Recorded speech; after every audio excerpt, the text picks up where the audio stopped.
Much other stuff we can talk about. But here's what's interesting.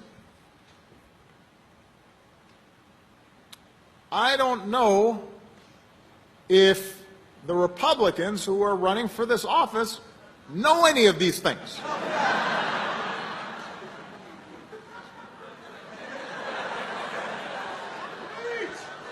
Because they occupy a different reality, it seems. According to them, everything was really good in 2008, when we were going through the worst economic crisis in our lifetimes. Unemployment and uninsured rates were up, and we were hopelessly addicted to foreign oil, and bin Laden was still on the loose. This apparently was the golden age that I messed up. I messed it up.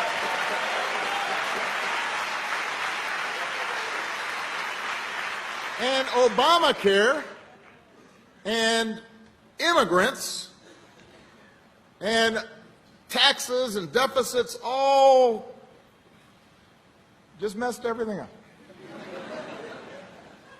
And they're so glum.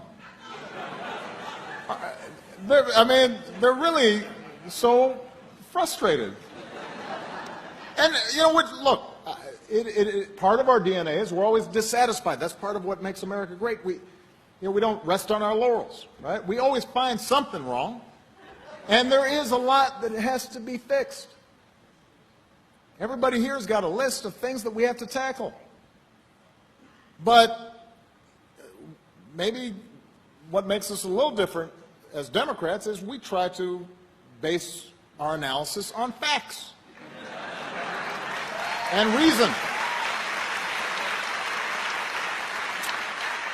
So we don't look at the evidence and see that every time a Democratic president's been in office, the economy seems to be doing a little better than when the Republicans in office, and we don't automatically say, well, you just have to vote for a Democrat every time. On the other hand, we also don't say that if you cut taxes for the very top 1% and the economy doesn't do well, that doing more of that will grow the economy by 4 or 5 or 8%. We don't do that either because that's factually seems to be incorrect.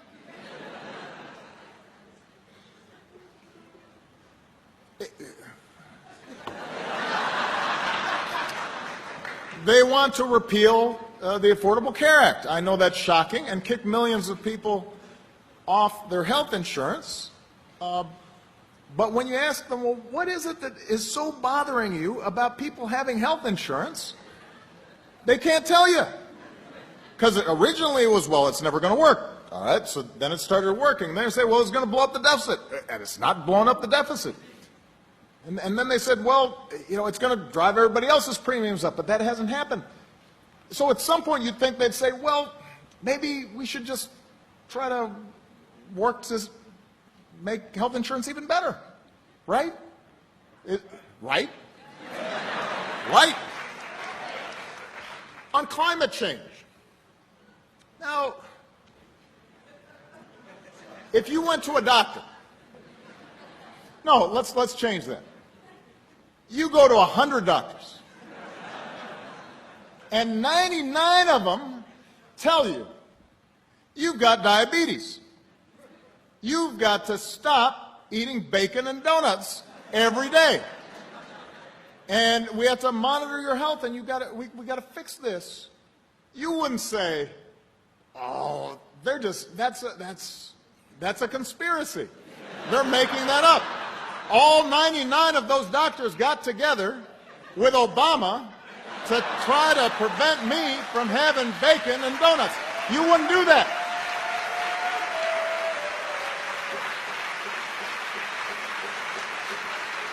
That's not what you do. There's not a single person who would do that.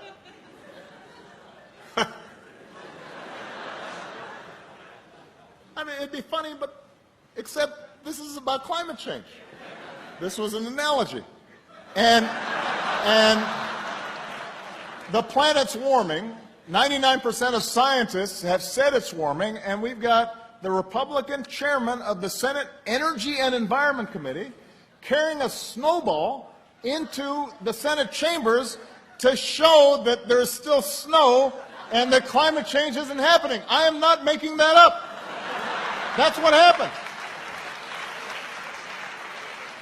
That's what happened. That's crazy.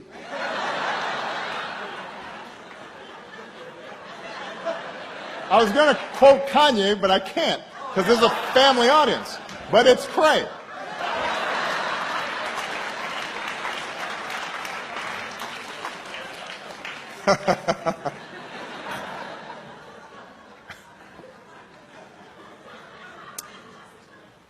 And by the way, the same thing is true on foreign policy. I don't want to keep on going, but have you noticed that every one of these candidates say, Obama's weak.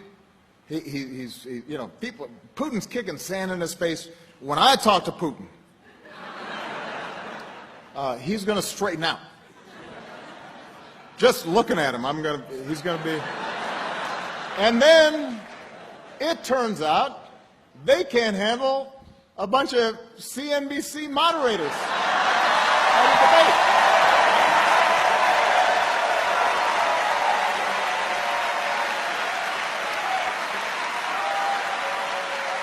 I mean, let me tell you, if you can't handle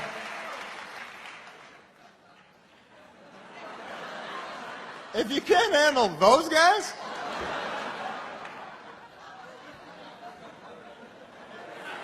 then I don't think the Chinese and the Russians are going to be too worried about you.